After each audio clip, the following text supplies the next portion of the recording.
Hey guys, and welcome to Gwent. My name is Jagras, and you may have noticed a distinct lack in Nilfgaard content on the channel recently. So we are remedying that today with my Morvran Spies Nilfgaard deck, which we have here. And this is a deck that's all about your spying units. It's got a lot of cool synergies, and it's a really strong deck. I think it's really viable on ladder, especially at higher MMRs. The only decks that really counter it are weather decks. And the thing is, there's not that much weather at higher MMR, so I feel like it's a pretty solid deck. Now, you'll notice that there's a lot of kind of spy cards, and we've got a lot of kind of spy synergy going on, which we'll talk about in just a second.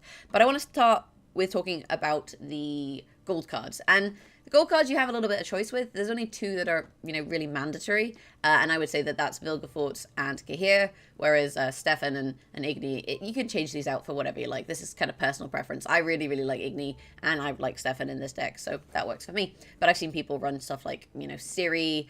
I've seen people run, where is he? Menno, for example. Like, it really depends on what you want to run, but these are the ones I like. Now, Vilgefortz, he destroys a non-gold unit. If it was on the opposite side, your opponent draws a card and reveals it. If it was on your side, draw a card and play a card. So you draw and play that card. If your opponent has passed, you may only target units on your side.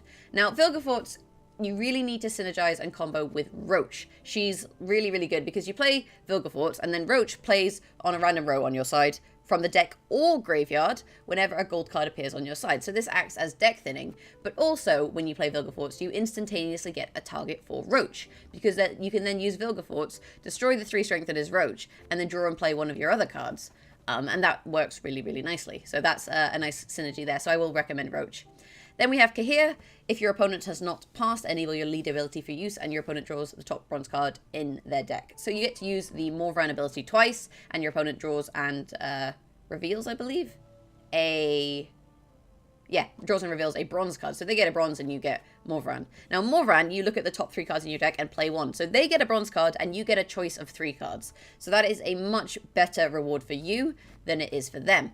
On top of that, you've just put 10 strength on the board. You've probably also played Roach again because, she plays whenever you play a gold card. So yeah, pretty nice legendary card. And this synergizes with some of our bronze cards, which we'll get onto in a second. Then, as you may know, if you've watched any of my other videos, I really love Geralt Igni. I think Igni is the first legendary card that you should craft. I think it's really, really strong, and you often get very high value out of it. It's a 4-cost gold card, which then will also play Roach if you haven't played her that round. And it destroys the strongest non-gold units on the opposite row if that row totals 20 or more strength. So you can use it to basically clear out a strong card, or strong cards if they have equal strength. And I've used it plenty of times for, 20 plus value. It's a really good legendary. And then lastly, we have Stefan Skellen. Choose any card in your deck, then shuffle your deck and place the chosen card on top. So you can basically target draw any card with Stefan, provided, you play him. Rounds 1 and 2. Rounds 3 is a bit harder to draw a card, but then, you do have options for deck thinning and stuff that would allow you to draw maybe bronze cards. So Stefan, not necessarily terrible, but I just like him. And on top of that, it's 9 strength, which is nice. Again, it kind of comes down to you. If you want to, try and gain card advantage, you could always run Ciri. Ciri is nice in this deck. I know some people really rate Menno because he destroys all opposing spying non-gold units. So you can use that to kind of clear out the spying units. But I feel like in this deck I have other ways of dealing with them so that it's not such a problem. But yeah, that's our gold cards. Now, silver cards, like I said, we have Roach. Then we have Orcs. Orcs is 8 cost with the lock attached. Like, it's just nice. You can use this to unlock a card if your opponent locks it, or you can use it to lock an opposing card, stopping the ability from triggering. That's kind of self-explanatory. Decoy, you get for free at level 20. This is a legendary card, but you get it for free when you hit level 20, so don't craft this one. This returns a non-gold, non-relentless unit on your side to your hand. You add 3 to its base strength and immediately play it again. So you can actually use this to replay, a bunch of different cards in here, such as Orcs, for example, if you need to lock another card. Alternatively, a Rot Tosser. You could use it on Combat Engineer to give another unit resilience. You could use it on a Vicar Medic to resurrect another one of your opponent's cards. There's plenty of kind of uses for Decoy in this deck. Then we have Treason. Move an opposing spying non-gold unit to your side and add 8 to its strength. So you basically take one of the spying units that you've played, you bring it over to your side, and you give it 8 strength. And this is really nice to synergize with Cantarella. Cantarella is a 12 value spying card, so you give your opponent 12 value. And basically, when she's not spying, she loses 6 base strength. So if you bring her back to your side, she goes down to a 6, but with Treason, it would then give her 8, so it gives you 14 points, basically. And what happens when you play Cantarella is you draw a card and you can keep it or you put it at the bottom of your deck and draw another. So you basically take a card, and if you don't like it, you can draw a new one. And you know that that card that you then rejected goes to the bottom of your deck. So you know that it'll be the last card that you draw, basically. Unless you've played Stefan, in which case, obviously, you then shuffled your deck. And this, like I say, it synergizes really nicely with Treason, but it also can be used to give you card advantage on a round you don't intend to win. But in the same way, you can bring her back, so you can play on a round that you do intend to win. Then we have Joachim to it. Play the top loyal-only non-gold unit, so silver or bronze, in your deck and add 8 to its strength. So you play the top one, and it's loyal only, so top one of these cards that you can see here, and add 8 to its strength. This one, just be careful that you have thinned Roach out of your deck before you play this, because drawing and playing Roach with Joachim is kind of annoying. So, you know, just be aware that, like, if Roach is in your deck, you want to be careful about kind of what you're drawing and stuff. Though, with Nilfgaard's faction ability, you know, you can always redraw her in rounds 2 and 3, so it's not the end of the world. Then we have the 3 emissaries. Look at the top 2 bronze units in your deck, play one and place the other back randomly in your deck. So you get a choice. So you basically get to see your choice out of 2 of these cards, play one and put the other one back. And it's a 2 strength spying unit. So this is really nice for thinning your deck, because it's a card that plays other cards. And it also gives you a choice, so then you can be a little bit more situational. For example, if it's round 1 and there's nothing in the graveyard, you don't have to choose the Vicar Medic. Now, why do you want to give all of these points to your opponents? Well, we have this card here, Impera Brigade. Gain 2 strength for each spying unit on the opposite side, and whenever a spying unit appears on the opposite side. So you can use these, you play them out, and then whenever you play one of these spying units, this guy gains 2 strength. Now, bear in mind that Rot Tosser spawns a cow carcass on an opposite row, and a cow carcass counts as a spying unit. So you can play these out, then you use the Rot Tosser, you throw out your cow carcass, which after 2 turns, at the end of the turn, destroys the weakest non-gold units on the row. And that also gives 2 strength to your Impera Brigades. So you've got a really nice kind of synergy there between this and the Rot Tossers and all your other spying units. Then on top of that, we've got the 1 Nausicaa Brigade. Remove 5 strength from a spying non-gold unit on either side of the battlefield. If the unit was destroyed, gain 4 base strength. So you can actually use this if they use a Rot Tosser on you to kill the cow carcass. So if you're in a Nilfgaard mirror, for example, you can use Nausicaa Brigade to clear a unit. Alternatively, let's say you played Emissary, and Emissary gave you the choice of a Nausicaa Brigade. You can then play the Nausicaa Brigade, target the Emissary that you just played, and gain 4 strength, getting 9 points. So this one is quite nice. And, you know, these come down to personal preferences, the number of these 4 cards. Like, you could play 2 Nausicaa Brigades and no Impera Enforcers. You could play Impera Enforcers and no Nausicaa Brigades. It really comes down to kind of play style that you like to play. But I like 1 of each, basically, for these, and 2 Combat Engineers. So then we have our Impera Enforcer. Gain 4 strength whenever either player uses a leader card, but before its effective is resolved. Unfortunately, we have Kahir, which means we can actually use our leader ability twice, which means this guy's actually quite likely to get a buff. It also, you know, makes your opponent less likely to want to play their leader ability, because they're going to give you 4 points in doing so, which is, you know, not really great for them. So it's a nice one that just kind of puts a little bit of pressure on your opponent. Then we've got our 2 Combat Engineers. This is 4 strength that then gives you resilience on a non-gold unit. So resilient units stay on the battlefield for the next round. And because we have these Impera Brigades, which are likely to gain a lot of strength from, you know, stuff like Rot Tossers and spying units, we then want to keep them on the battlefield. You often get, you know, very strong units on the battlefield, so having the option to give them resilience is really nice. Some people don't like to run 2 of these. I like 2. I mean, although we have a lot of deck thinning, I like having 2 just to make it a bit more consistent, because keeping points is always really nice. And then we have the 2 Vicar Medics. Resurrect a bronze non-permadeath unit from your opposing graveyard. This can just be really nice. There's often like high value cards in your opponent's graveyard, and often cards that like allow you to play other cards. For example, Commando, Blue Mountain Commando is really, really good to resurrect. And it can also stop resurrection strategies, which is really nice. So that's the deck. I'm going to jump into a game now, and I'll showcase it for you. And don't forget, if you do like this deck, to hit that thumbs up button, guys. Up and at 'em, lazy mingers! You'll sleep when you're dead! My men know the meaning of sacrifice. Okay, so we're up against Harold the Cripple, which means it's probably Axemen Skellige, which is quite common at the kind of lower to mid ranks of ranked. In terms of our mulligan, I always get rid of Roach. You do not want Roach, because you can basically draw it with a gold card. So there's no point keeping it in your hand. And I like to mulligan my medics, because I feel like I'm never going to use them in the first turn anyway. The risk is that then you'll draw them with Emissary, and some people think it's better to have them, you know, in hand. I'm actually also looking for the... what are they called? We don't want Enforcers. The Brigades. This is exactly what I'm looking for. We're looking for Impera Brigades because it's nice to have them early on. But all in all, I'm actually fairly happy with this hand. We have a good mix of silvers and golds, and we've got a couple Emissaries, a couple Rot Tossers, which will synergize with this Impera Brigade that we have.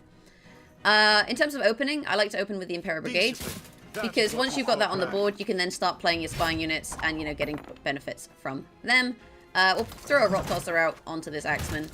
Skellige shouldn't go too aggressive this first round. The reason for that is that they do better second and third round because of their passive, so that's just something to be aware of.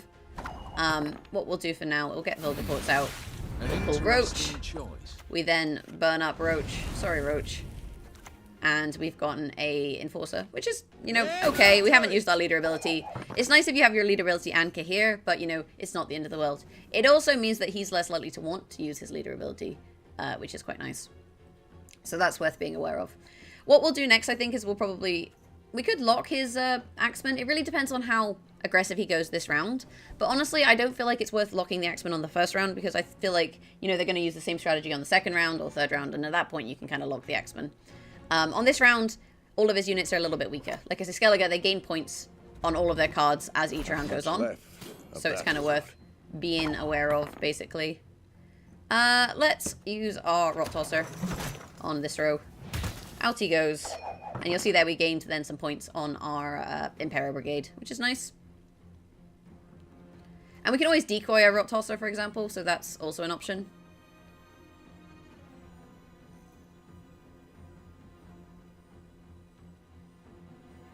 What's he gonna do? So, like, Clan Brockvar Archers are really good against them. Yeah, there it is. He's gonna replay the Archer. But that kind of pulled out his decoy as well. And we can always decoy our Rot Tosser. Now, what he should do is he should be targeting different units, because the more units that he weakens, you know, the better value he actually get from his Herald, which he's chosen not to do, which suits me. I'm gonna decoy this one. Put him out. And that healed him and gained him strength. And then we'll, again, Rot Tosser this row. You then notice that our Impera Brigade then got buffed, which is quite nice. So we're in a pretty swish position here. The next thing to do, actually, is to use our leader ability. We want to use our leader ability, you know, while we have the Imperial Enforcer out. And it's better to do that before we play the Emissary, so that's also worth being aware of. So out comes our leader ability. And we have a choice of Cahir, the Vic of Aramedic, or Vic of Aramedic. Vic of Aramedics are useless right now, so we're definitely taking Cahir. We'll put him out, which then also plays Roach, so we get another 3 point. And then resets our Morvran while we have the Imperial Enforcer out, which is pretty nice. He drew a first light, so he can rally a card, but because we're not playing Weather, that's not a great draw for him compared to the 13 points and the leader ability that we got with that card. I think that was kind of worthwhile. And now he's not so sure what to do. You know, he's going to lose 10 points from the Cow Carcass at this rate. The thing is, this is a mistake I see Skellige make loads when they use this deck, is they go too heavy on the first round, and then it kind of costs them, basically. As it is, we will pass. We've got plenty of points. We've got only 1 card disadvantage. Yeah, I think we're in a nice spot, all things considered. And we've got Igni and, you know, and Orcs, so we can then lock his units, his Axemen, should he use them. The alternative actually is that we steal his Axemen with a Vic of Aramedic. What do we mulligan? I think we're actually, again, we're pretty happy with this hand, so I'm just going to stick with it. Let's have a quick look what's in his graveyard. Brockvar Archer, Axemen. I'm going to steal his Axemen. I feel like from the get-go.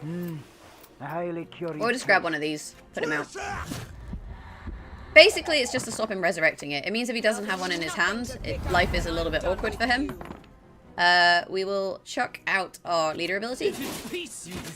And we will take Cantarella. We can actually steal Cantarella from him, but this is nice because it gets us a card in hand as well. Do we want to keep a Rot Tosser? I think we do, so let's just keep that, rather than put it at the bottom of our deck. Oops, I did it wrong. I was meant to click on it to keep it, and instead I did hide card, which obviously didn't do that. So that's a little bit annoying. We can steal Cantarella back, and she'll gain some points.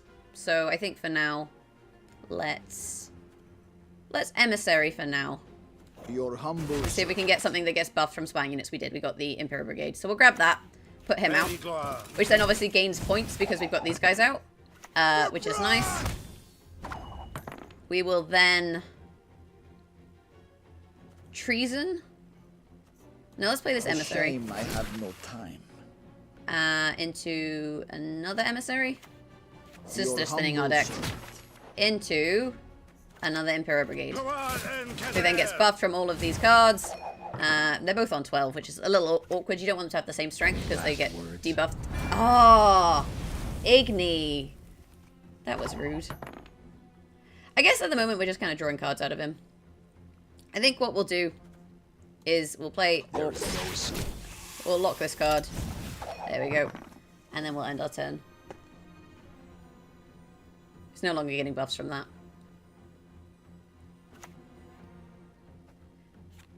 What are you going to do now? Ockfist. This is fine. So we'll treason the Cantarella. Bring her back over here. Get a 14. And then we'll lock for 14 and basically end our turn. But this is just to get cards out of him. And this also stops Ockfist from triggering. So the more cards he plays now, the like harder a time he's going to have at basically on the next round. Got a second bear. And our guy gets buffed whenever he shoots his own units. Barbarians. So he gets shot. We'll lock this one. And basically we're Gucci now. We don't really intend to play any more cards. He is an idiot because he forgot that he had 2 bears. We're going to taunt him a little bit for that. Where's praise? Not bad. Not bad at all. Oh, I'm a terrible person. And we'll pass. He has to play another card if he wants to win. He's not going to get Ockfist back because he's probably going to pass. Oh, he might get Ockfist back. But then he loses 6 points. It's a better lose than in your wildest, wettest dreams. Oh, he does get Ockfist back. I miscounted my turns. It is what it is. I don't really mind. We've got Igni, which will draw a Roach, and a Vic of our Medic, which we can use to take basically anything out of his deck. And we keep, you know, Cantarella, so we kept 7 points on the board. Stefan. Stefan is, you know, not as useful. I'm actually going to mulligan Igni here just because he's unlikely to get a 20-point card on the board.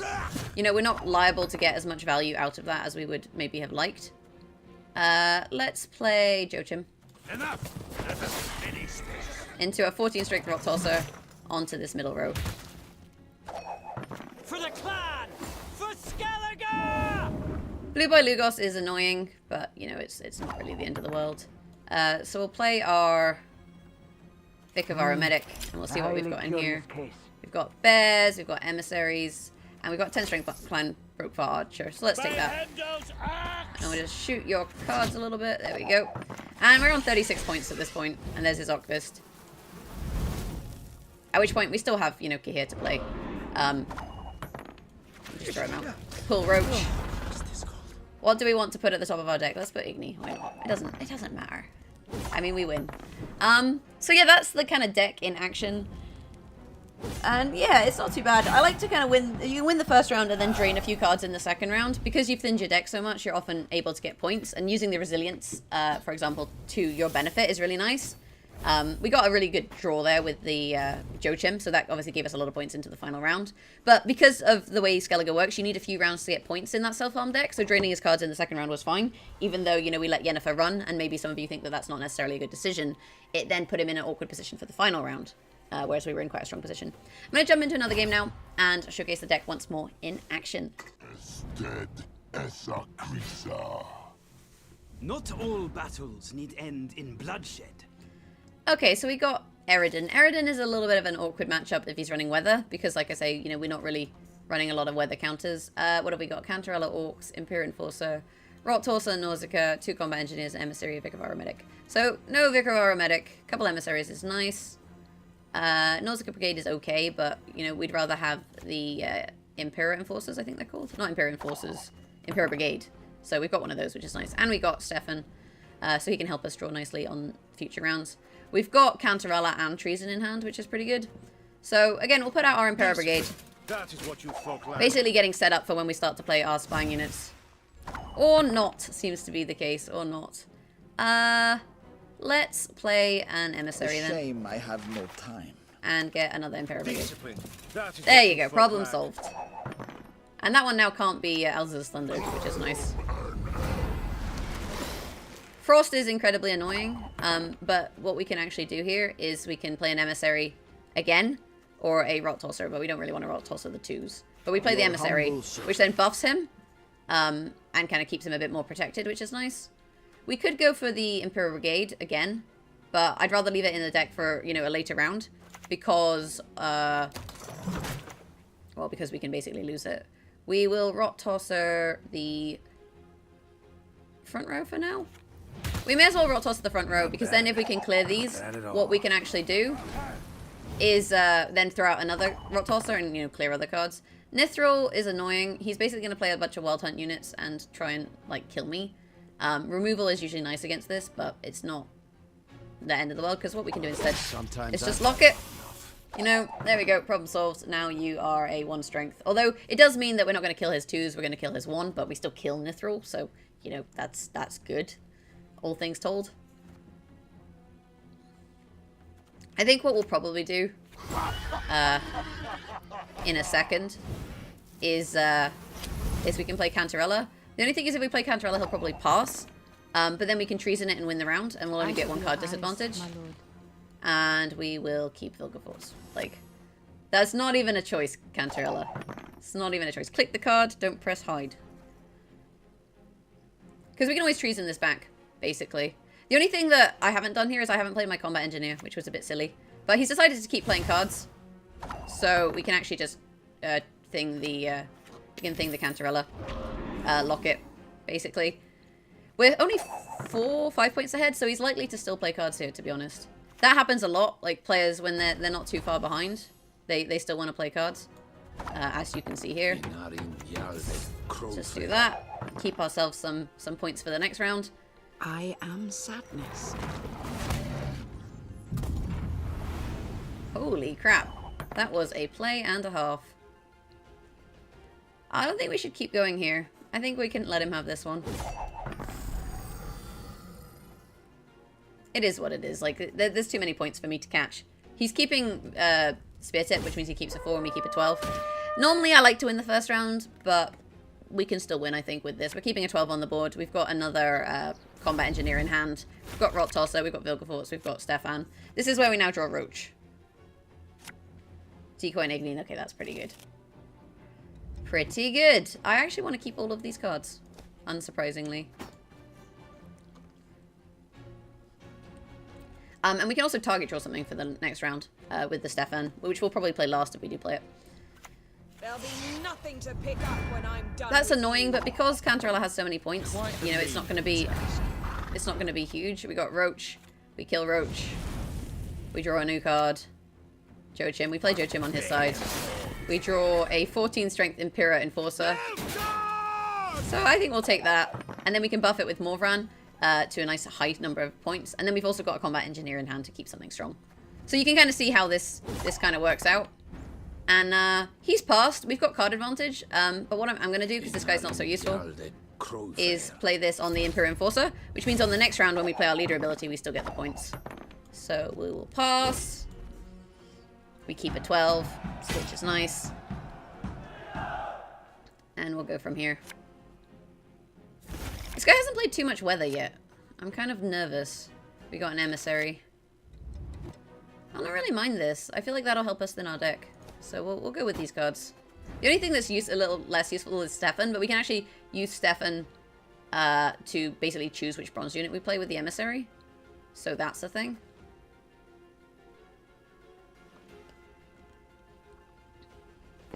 So let's do that.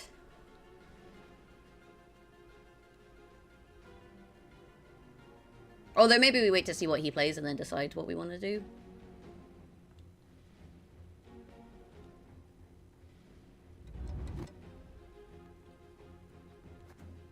The alternative, actually, is we can use Stefan with Morvran and target draw something. So if there's a gold card that we want, such as Cahir, we can target draw Cahir. I think we'll target draw Cahir, because that also, you know, works really nicely with our... Morvran. So we'll put him at the top. Which is pretty good. Caretaker. What are you going to caretake? I'm so glad we haven't played a Vic of our medic at this point. Rot Tosser. So we can just decoy the Rot Tosser. Basically. Oh, well, he can kill the Rot Tosser with his spear tip. Oh god, I'm such a dick. Not bad. Not bad. I'm one of those players, you guys. Hey look! It's Cahir. I wonder where he came from. Oh look, my leader ability's ready to use again. Wasn't that fun? That's Eridin. So we may as well do this. You want to play your, rot tossers early enough that you, oh wow, he just slashed himself. Huh, that's a play. Let's go, Morvran. If it's peace you desire, prepare Rot for Tosser, war. Impera Brigade, Nilfgaard Brigade. Let's have a quick look. We've got nothing that we can kill with the Nilfgaard Brigade, so maybe we take the Impera Brigade, or we take the Rot Tosser. I think we take the Rot Tosser. Here, I got your present. The thing is, like, his Wild Hunt Warrior wasn't as useful as, he maybe... Like, he could have just done that on the first Rot Tosser, and it would have been fine. We'll throw out our emissary now. I have no time. Into a Nausicaa Brigade. Into the emissary, and then we get 9 points, which is nice. I'm just a little bit worried I'm going to get ignied or something. Hey. Now we can decoy our Rot Tosser. Pop him out again. And that's basically how it works. And that was weird because he didn't actually have any weather, even though it was monsters. So we kind of destroyed him a little bit. But you can kind of see how you can kind of keep points on the board and how you can get a lot of really buffed units and how this Nilfgaard deck is, pretty effective. It's quite easy to kind of get a lot of points. And then when you keep cards with lots of points, that's really nice with the target drawing and with the spying and with the deck thinning. It's a pretty good situation to be in. But yeah, let me know what you guys thought of the decks in the comments below, if there's any changes you could make, if I misplayed or whatever. I always get comments telling me that I should have done X instead of Y, but that's fine. That's how you learn. And let me know what decks you want to see next week in the comments below. Also, I've been thinking about doing a Witcher 3 Let's Play. If that's something that you're interested in, do let me know about that, because, I always do card gaming content, but I've never actually played The Witcher 3, so I was thinking I could maybe record it, and obviously edit it down, and upload it on this channel. But there's no point in doing it unless, people actually want to see it, so, that's the thing. Beyond that, have a fantastic day. You can always catch me live streaming Gwent and on Twitch at twitch.tv/Jagras. And you can follow me on Twitter at Jagras. Thanks for watching, and hopefully I'll catch you guys in the next one. Bye!